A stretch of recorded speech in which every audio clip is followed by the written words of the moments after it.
nous allons lire le passage de Luc 10. Nous allons lire les versets 25 à 37. Luc 10, versets 25 à 37. Un docteur de la loi se leva et dit à Jésus pour l'éprouver: Maître, que dois-je faire pour hériter la vie éternelle? Jésus lui dit qu'il est écrit dans la loi. Qu'a-t-il écrit dans la loi? Qui lis-tu? Il répondit: Tu aimeras le Seigneur ton Dieu de tout ton cœur, de toute ton âme, de toute ta force et de toute ta pensée, et ton prochain comme toi-même. Tu as bien répondu, lui dit Jésus. Fais cela et tu vivras. Mais lui, voulant se justifier, dit à Jésus: Et qui est mon prochain? Jésus reprit la parole et dit: Un homme descendait de Jérusalem à Jéricho. Il tomba au milieu des brigands qui le dépouillèrent, le chargèrent de coups et s'en allèrent, le laissant à demi-mort.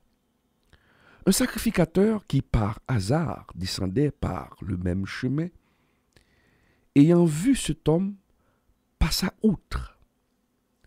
Un lévite qui arriva aussi dans ce lieu, l'ayant vu, passa outre. Mais un Samaritain qui voyageait, étant venu là, fut ému de compassion lorsqu'il le vit. Il s'approcha et banda ses plaies en y versant de l'huile et du vin. Puis il le mit sur sa propre monture, le conduisit à une hôtellerie et prit soin de lui. Le lendemain, il tira 2 deniers, les donna à l'hôte et dit: Aie soin de lui, et ce que tu dépenseras de plus, je te le rendrai à mon retour. Lequel de ces 3 te semble avoir été le prochain de celui qui était tombé au milieu des brigands? C'est celui qui a exercé la miséricorde envers lui, répondit le docteur de la loi. Et Jésus lui dit: Va, et toi, fais de même. Amis auditeurs, amis internautes, le temps que nous vivons actuellement est extrêmement difficile. Et ce temps peut nous rendre aussi extrêmement égoïstes. Ce temps peut nous pousser, amis auditeurs, amis internautes, à l'égoïsme. Ces temps difficiles, amis internautes, amis auditeurs, peuvent nous transformer négativement. Ces temps peuvent nous faire sombrer dans l'indifférence. Ce matin, le message que Dieu a pour toi, mon ami, que Dieu a pour toi, ma sœur, ne soyons pas indifférents. Je le répète, mon ami, ne soyons pas indifférents. Mon ami, l'histoire du Samaritain racontée par Jésus à ce docteur de la loi qui cherchait à se justifier nous enseigne, amis auditeurs, que nous ne devons pas être indifférents face aux difficultés des autres en tant que chrétiens. Nous ne devons pas faire la sourde oreille quand d'autres personnes crient, quand d'autres personnes souffrent. Nous ne pouvons pas être, amis auditeurs, amis internautes, vous qui m'écoutez, vous ne pouvez pas être ou se dire être disciple de Jésus et être insensible au malheur qui frappe d'autres personnes, même si ces personnes ne sont pas des croyants.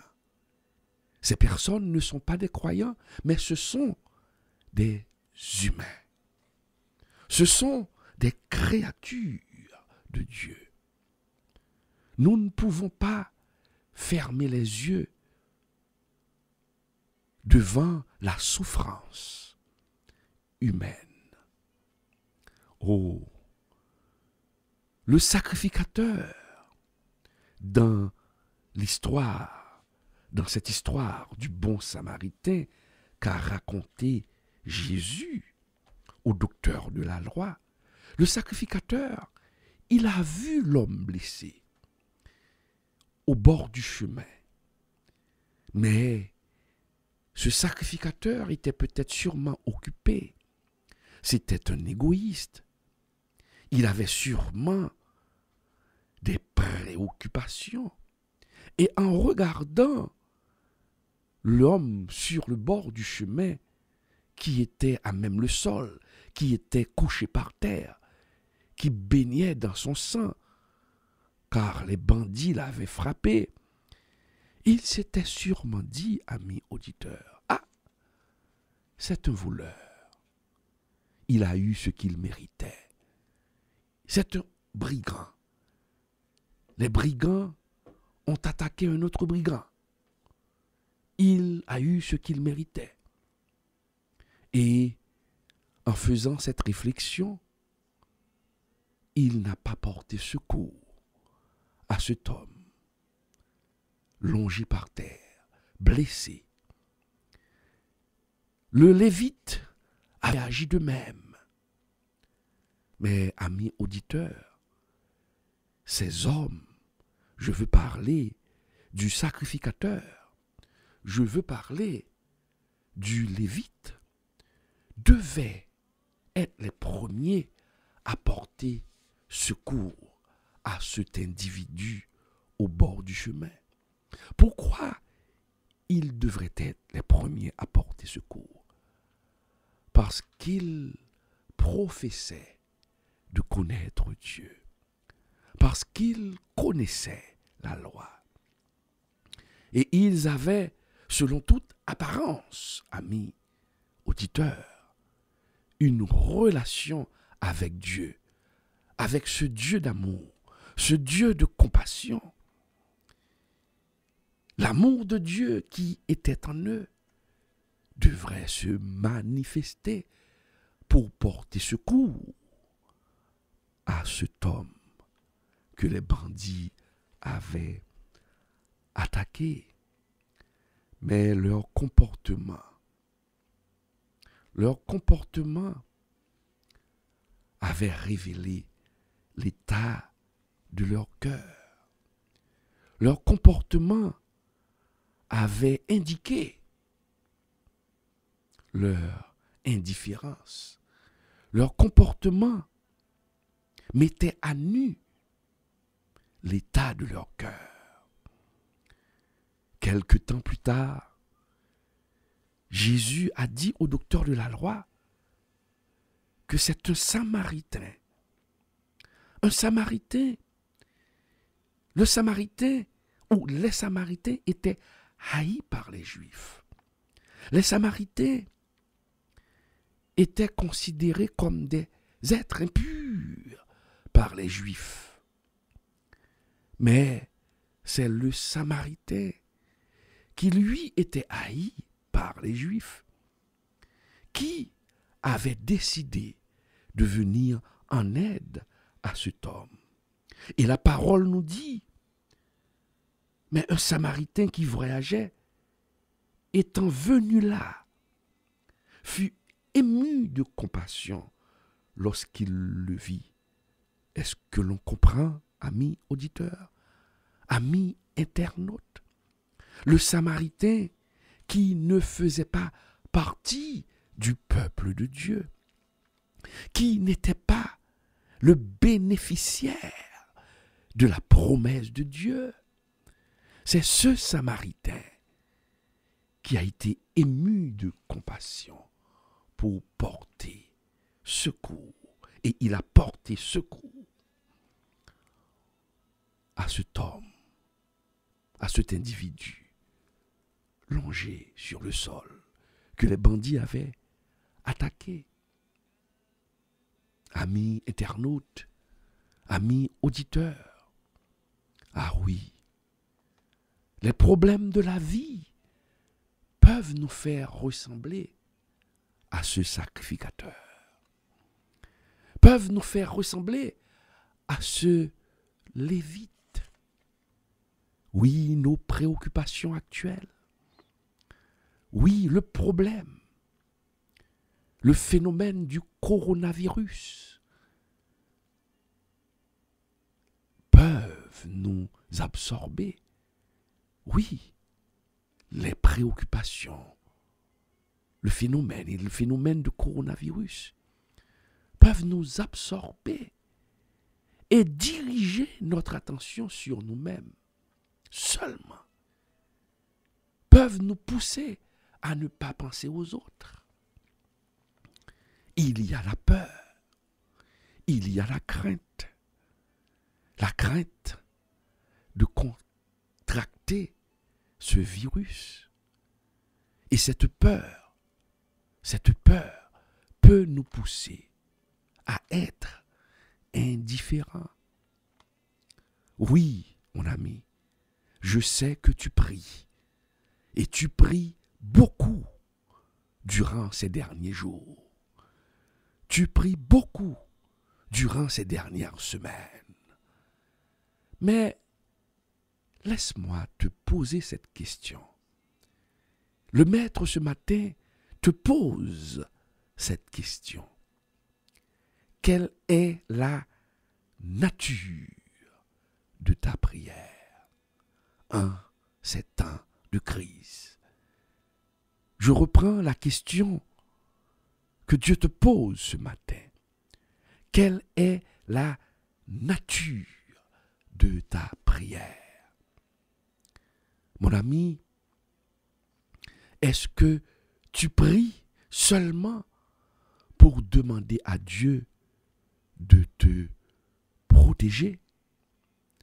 Est-ce que tu pries seulement pour demander à Dieu de sécuriser ta famille, de te sécuriser et de sécuriser les membres de ta famille? Est-ce que tu pries dans un seul sens pour demander à Dieu de te protéger? Et tu appliques même par la foi le sang de Jésus sur le linteau de ta porte. Tu appliques par la foi le sang de Jésus sur tes enfants, sur tes proches, sur ta maison. Tu appliques le sang de Jésus. Mais laisse-moi te dire, mon ami, si c'est seulement ainsi que tu pries, si tu pries seulement pour toi et ta famille, tu ressembles, mon ami, comme 2 gouttes d'eau à ce sacrificateur. Tu ressembles, mon ami, comme 2 gouttes d'eau à ce Lévite qui avait vu cet homme à terre et qui avait détourné son regard. Non, je n'ai pas de problème à ce que tu pries pour la sécurité de ta famille. Je n'ai pas de problème à ce que tu pries pour la sécurité de tes enfants. Mais tu ne penses pas aux autres qui souffrent. Tu ne laisses pas une petite place pour ceux qui souffrent à travers le monde. Ne sais-tu pas, mon ami, ma sœur, que des milliers de personnes meurent à travers le monde, meurent du coronavirus? Ne sais-tu pas qu'en Italie, en Espagne, aux États-Unis, beaucoup de gens meurent? Ne sais-tu pas qu'il y a des morts aussi en République dominicaine? Il y a des morts un peu partout.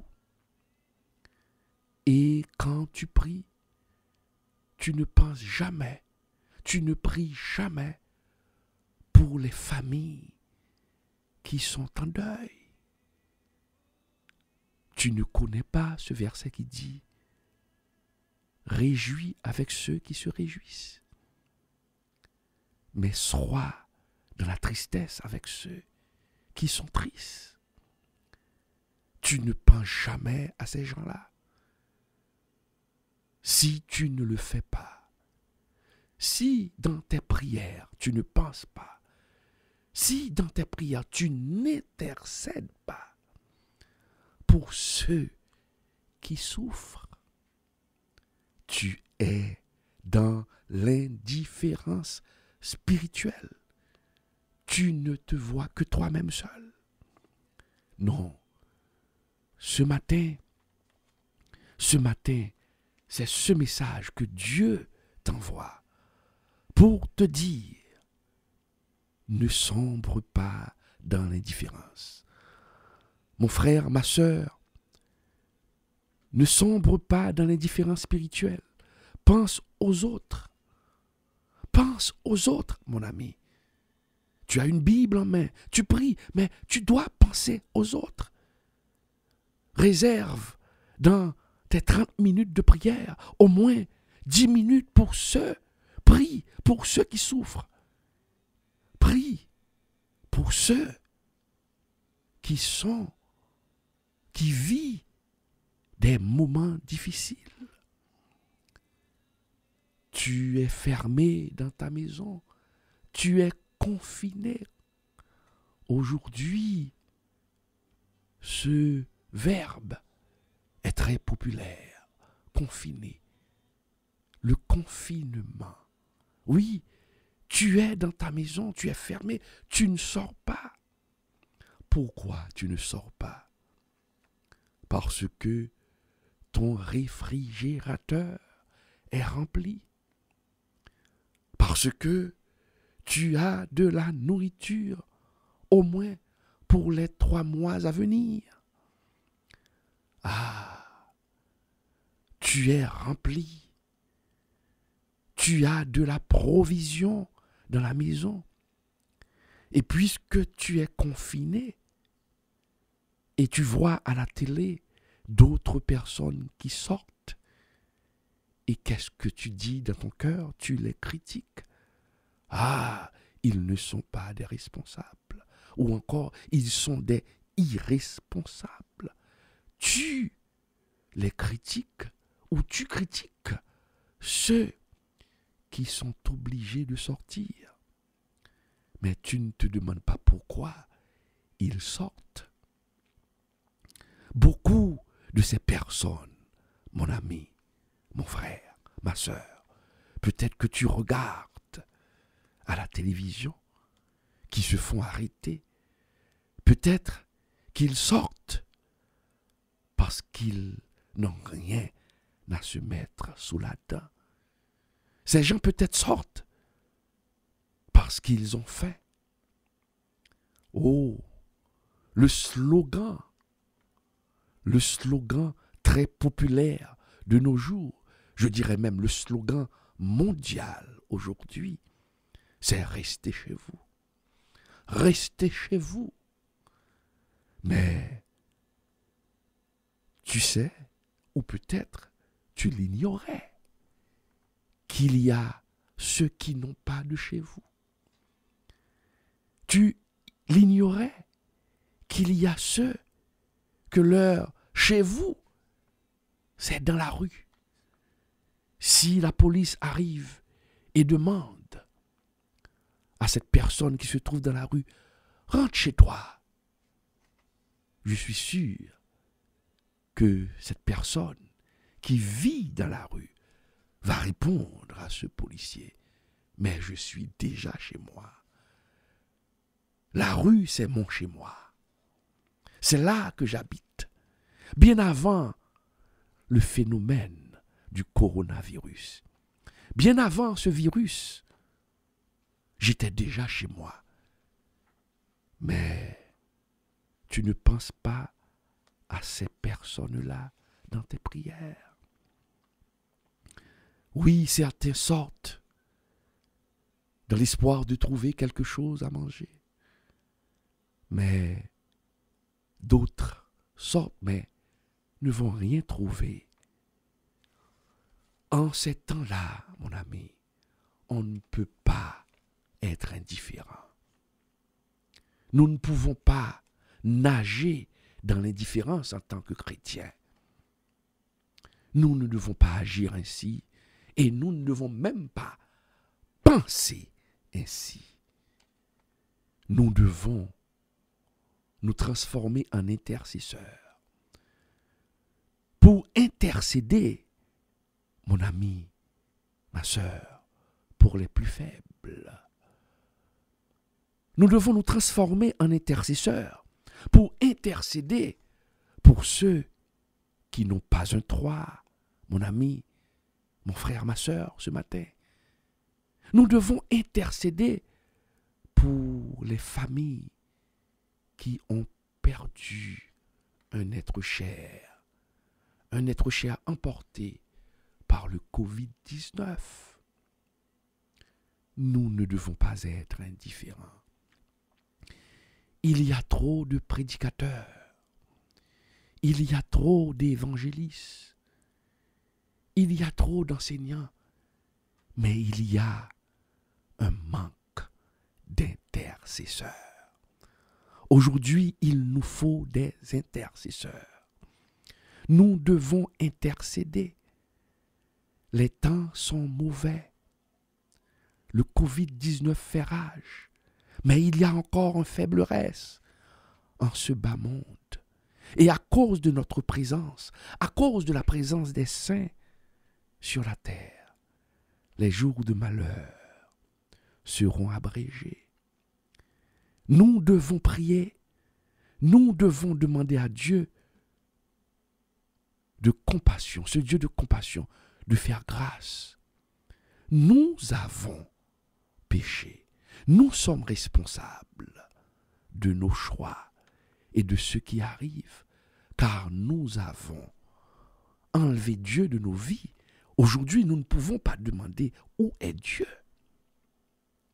Mais nous autres, qui professons de connaître Dieu, nous autres qui avons une Bible en main, nous devons intercéder. Nous devons prier. Un chrétien avec un cœur dur est un sujet de tristesse pour Dieu. Nous devons avoir, nous devons manifester, nous devons cultiver les sentiments qui étaient en Jésus-Christ. Car Jésus, aujourd'hui, est auprès du Père. Il intercède pour nous. Nous devons intercéder pour ceux qui souffrent. Nous devons aussi aider. Nous devons intercéder, mais nous devons aussi agir. Mon frère, ma sœur, tu as de la nourriture chez toi. Pourquoi ne pas demander au voisin du côté, est-ce qu'il a de la nourriture? Pourquoi ne pas partager? Soyez donc un corbeau pour un autre. Donnez quelque chose. Ne vis pas dans l'indifférence. Ne sois pas égoïste. Apporte quelque chose. Ce matin, le maître te dit, partage le pain que tu as. Le temps, ce n'est pas le temps pour être égoïste, c'est le temps du partage. Le temps de la solidarité. Si on est chrétien, nous devons prouver au monde, nous devons prouver aux hommes que nous sommes chrétiens. Et c'est à travers notre comportement, notre façon d'agir, que nous allons prouver que le Seigneur est dans notre cœur. Amis auditeurs, amis internautes, où que vous soyez, ce n'est nullement le moment d'entamer, de commencer une polémique. Car je vois beaucoup de polémiques sur le net. Des gens qui se disent être plus spirituels, plus croyants, qui ont plus de foi que d'autres face au phénomène de coronavirus. Face à ce virus. Laissez-moi te dire, mon ami, laisse-moi te dire, mon ami, si tu as la foi pour transporter les montagnes, gloire à toi pour toi, mon ami. Mais ne passe pas en dérision celui ou celle qui n'a pas le même niveau de foi que toi. Et je suis persuadé, mon ami, cette foi que tu as et que tu te vantes de cette foi n'est pas la vraie foi, mais c'est de l'orgueil, de la présomption. Car si cette foi était la vraie foi, cette foi si ta foi avait trouvé sa source dans le Dieu de compassion, tu serais humble et tu prierais pour ceux qui sont faibles. Ce matin, à l'heure de notre émission de méditation et de prière, à l'heure de la rencontre avec le Maître, Dieu nous demande de fuir l'indifférence. Nous ne devons pas être des indifférents. Nous ne devons pas prier seulement pour notre famille, pour la protection de nos enfants, mais nous devons prier pour les autres. Nous devons prier pour ce que nous rencontrons. Nous devons prier pour les gens du quartier, là où tu habites. Nous devons demander à Dieu de protéger chaque citoyen de ce virus. Car ce virus est très contagieux. Tu ne sais pas qui tu vas rencontrer. Tu dois demander à Dieu de protéger toute personne. Que ces personnes soient des croyants ou non.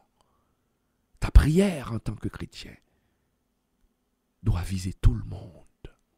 Mon ami, quand nous prions ainsi, quand nous intercédons avec sincérité de cœur, tu fais la joie du cœur de Dieu.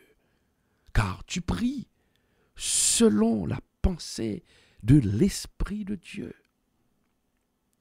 En priant ainsi, mon ami, en priant ainsi, nous agissons comme le bon Samaritain qui banda les plaies de l'homme blessé en y versant de l'huile et du vin.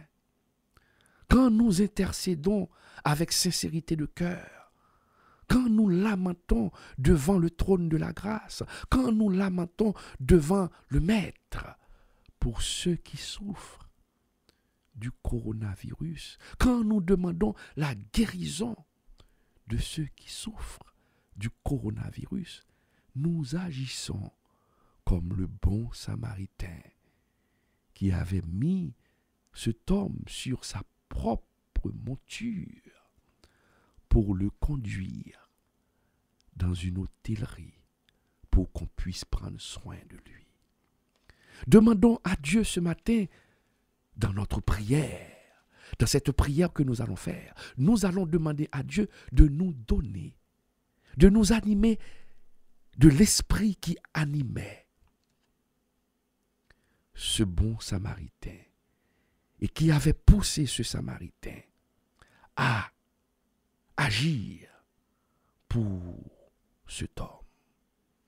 Nous allons demander à Dieu ce matin de nous investir de cet esprit de compassion qui animait ce Samaritain qui avait pris la décision de penser, qui avait pris la décision de venir au secours de cet homme.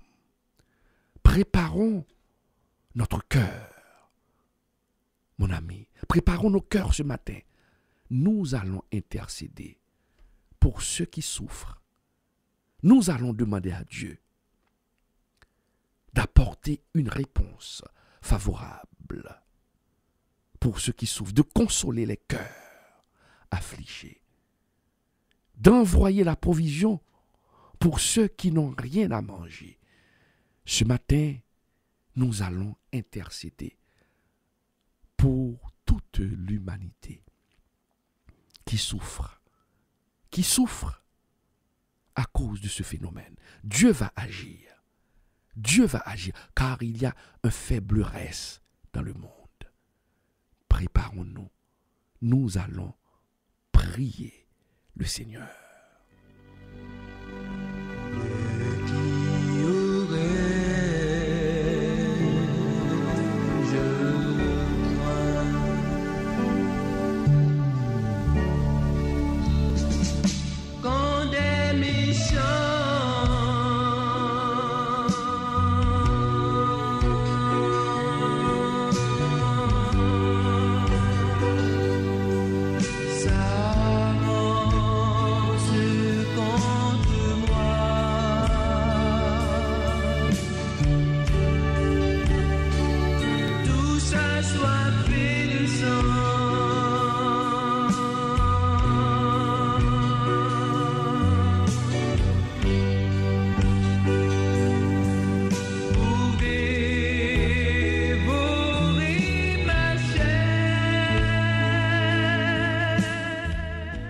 Le Dieu d'Israël, le Dieu d'Abraham, le Dieu d'Isaac, notre Seigneur, tu es pour nous un refuge et un appui. Tu es pour toute l'humanité un refuge et un appui. Seigneur, nous nous présentons devant ton trône ce matin. Nous te demandons, dans ta grande compassion, Seigneur, de réconforter, Seigneur Dieu, les familles qui sont endeuillées à travers le monde, les familles qui ont perdu un être cher, Seigneur Dieu, emporté par le coronavirus. Seigneur, nous sommes responsables, nous avons péché. Nous avons fait ce qui est mal à tes yeux. Mais Seigneur, tu es un Dieu de compassion. Seigneur, nous te demandons de les réconforter. Ces personnes qui pleurent le départ d'un être cher. Seigneur, tu es le Dieu de compassion. Tu es le Dieu de consolation. Nous te prions pour ces gens-là, Seigneur Dieu. Seigneur, nous te demandons d'assister les infirmières, les médecins qui travaillent, Seigneur Dieu, au péril de leur vie. Car en travaillant, en donnant des soins à ceux qui sont malades, ils peuvent aussi contracter ce virus. Nous te demandons de les assister. Nous te demandons de leur donner la force, Seigneur Dieu. Car le médecin soigne, mais c'est toi qui guéris. Seigneur, donne-leur la force. Donne-leur la force de continuer à faire ce travail, Seigneur Dieu. Seigneur, écoute notre prière. Délivre, Seigneur Dieu. Nous intercédons pour les sans-abri, Seigneur Dieu. Nous intercédons ce matin pour ceux qui vivent dans la rue, l'Éternel, qui n'ont pas un toit, qui ont pour salon, Seigneur Dieu, les places publiques, qui ont pour une chambre les places publiques. Seigneur, nous te demandons de jeter un regard favorable sur eux, Seigneur Dieu, d'envoyer l'Éternel des armées, un corbeau, Seigneur Dieu. Seigneur, écoute notre prière.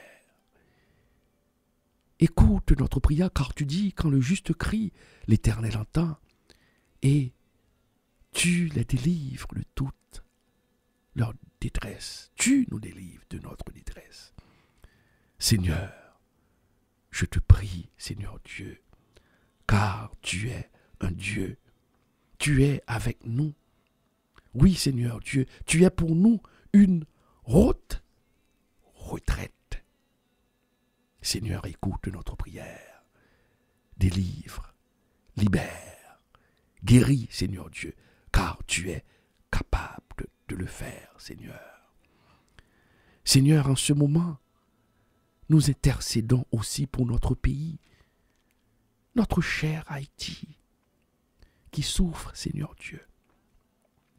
Notre cher Haïti, Seigneur Dieu, ô l'Éternel, qui se trouve dans une situation de non-retour, l'Éternel. Seigneur, quand nous regardons les pays industrialisés, les pays développés, quand nous regardons, Seigneur Dieu, nous constatons que l'Italie, un pays développé, la France, un pays développé, les États-Unis d'Amérique, un pays développé, ces pays-là sont à genoux devant ce virus, Seigneur Dieu. Leur système, Seigneur Dieu, de santé ne peut plus répondre. Leurs systèmes ne peuvent plus répondre face à cette pandémie. Des gens meurent. Beaucoup de gens meurent, l'Éternel des armées. Les hôpitaux sont remplis. Ils ne peuvent rien faire. Si ces pays, Seigneur, qui ont de bonnes infrastructures, ne peuvent pas répondre à l'urgence de l'heure. Maintenant, qu'est-ce que nous pouvons penser, Seigneur Dieu, de notre pays? On peut compter sur le bout des doigts, pour ne pas dire, on ne peut même pas compter sur le bout des doigts le nombre d'hôpitaux en Haïti. Seigneur, nous te demandons d'agir. Seigneur, ne nous laisse pas. Pense à ceux qui te sont fidèles dans ce pays. Certains hôpitaux privés ferment leurs salles d'urgence parce qu'ils savent qu'ils n'ont pas la possibilité d'accueillir des gens qui seront atteints de ce coronavirus, Seigneur Dieu. Seigneur, cela nous laisse sans voix pour que des hôpitaux ferment leurs portes. Qu'est-ce que cela veut dire, Seigneur? Ne nous oublie pas, Seigneur, je sais que tu es un Dieu de compassion. Écoute le cri. Écoute le cri de tes serviteurs, Seigneur Dieu. Abraham avait intercédé pour la ville de Sodome. Et Abraham t'avait demandé, Seigneur, si tu trouves 20 personnes, 20 justes dans cette ville, est-ce que tu vas épargner cette ville? Et tu avais répondu, Seigneur Abraham, oui, si je trouve 20 justes. Seigneur, ce matin, nous intercédons, j'intercède. Seigneur, je mêle ma voix avec la voix d'Étienne Petit-Homme, qui se trouve sur ou qui assure les manœuvres techniques. Je mêle ma voix avec le reste juste de ce pays, Seigneur Dieu. Nous intercédons pour Haïti, Seigneur. Nous mêlons notre voix. Nous sommes plus que 10 dans ce pays. Il y a des gens qui te sont fidèles. Des gens qui ne peuvent pas se rendre à l'église, mais qui sont dans leur maison. Car l'église, c'est nous. Le temple est fermé, mais l'église, c'est nous. Mais ces gens-là, tu les vois, qui sont réunis dans leur maison et qui prient, qui intercèdent pour ce pays. Écoute notre prière, Seigneur Dieu. Nous ne pourrons pas supporter. Nous ne pourrons pas supporter cette catastrophe. Cette catastrophe de pluie dans ce pays, Seigneur Dieu. Pas d'hôpitaux. Il n'y a pas d'hôpitaux. Seigneur Dieu, tu es notre secours. Tu es notre secours, l'Éternel des armées. Tu es notre secours. Ne nous abandonne pas. N'abandonne pas Haïti, Seigneur Dieu. N'abandonne pas Haïti. Seigneur Dieu, n'oublie pas mes frères. N'oublie pas mes sœurs. Seigneur Dieu, qui sont dans la rue. Les marchandes, Seigneur Dieu. Seigneur, tu ne peux pas nous oublier. Tu ne peux pas nous abandonner. Jésus a versé son sang sur le bois du calvaire. Seigneur, nous méritons ce jugement, car nous avons fait ce qui est mal à tes yeux. Mais Seigneur, exerce ta compassion, Seigneur Dieu. C'est cet amour que tu as, l'Éternel. Tu es le Dieu de compassion, et c'est cette compassion qui avait animé le bon Samaritain, Seigneur Dieu, qui avait poussé ce Samaritain à aider son frère. C'est toi qui avais placé, Seigneur Dieu, cette compassion en lui. Tu es le Dieu de compassion.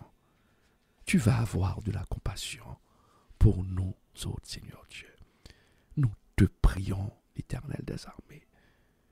Ne nous abandonne pas, car tu es pour nous un refuge et un appui. Nous pouvons le dire ensemble, Seigneur Dieu. Nous pouvons prêter les paroles du psalmiste qui a dit « Dieu est pour nous un refuge et un appui. Tu es pour nous, les Haïtiens, un secours et un appui.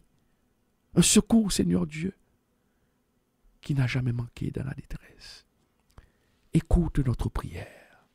Écoute notre prière d'intercession ce matin. Nous te prions, Seigneur Dieu. Et nous avons la conviction, nous avons la ferme assurance que tu vas répondre à notre prière, Seigneur Dieu. Merci d'avoir répondu à notre prière. Nous te demandons de nous protéger, de nous garder, de protéger les membres de l'Église de Dieu de Delma 17, de protéger tous les membres des églises évangéliques en Haïti et à travers le monde, Seigneur Dieu. Nous te demandons de protéger le pasteur Jean-Paul Lassègue ainsi que sa famille, tous les membres du comité central, Seigneur Dieu, tous les pasteurs, Seigneur Dieu, de l'Église de Dieu de Delma 17, Seigneur Dieu. Nous te demandons de les protéger, Seigneur. Le pasteur Ansenio, le pasteur Hério Polycarpe, le pasteur Matsen Jean, Seigneur Dieu. Tous les pasteurs, nous te demandons de les protéger. De protéger, Seigneur Dieu, tous les membres de l'Église de Dieu de Delma 17. Et de protéger tous les membres des églises évangéliques. Nous te demandons de protéger toutes les autres personnes qui n'ont pas encore reçu l'évangile, qui n'ont pas encore reçu la bonne nouvelle. En ces temps de crise, Seigneur Dieu, touche leur cœur, touche leur cœur. Que ce moment de détresse soit un moyen pour toucher les cœurs des perdus et pour qu'ils viennent vers toi. Ainsi nous te prions, dans le nom de notre Sauveur Jésus-Christ. À lui seul sera toujours la gloire, au siècle des siècles. Amen.